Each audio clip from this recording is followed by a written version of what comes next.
சித்திரை மாதம் 18ஆம் நாள் 1ஆம் தேதி மே மாதம் 2025 வியாழக்கிழமை.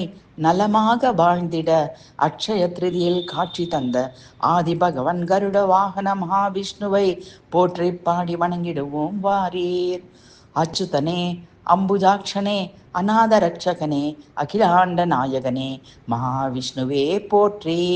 கமலக்கண்ணனே, கமல பாதனே, கருட வாகனனே, கருணாகரனே, மதுசூதனனே போற்றி. கார்வண்ணனே, காளிங்க நர்த்தனனே, காமித பலதாயகனே, சங்கு சக்கரதாரி போற்றி. பன்னகசயனனே, பஞ்சாயுதனே, பரிபூரணனே, பரமதயாளனே, பக்தரட்சகனே, பரந்தாமனே போற்றி. ராட்சசமர்த்தனனே, ராதா மனோகரனே, ராசக்கிரீடா கோபிகா பிரியனே, நந்த கோபாலனே போற்றி. பல பல ஸ்வரூபங்களில் கருட வாகனனாக காட்சி தந்தவனே, பணிகிறேன் பாதாரவிந்தம் அருள்வாய்.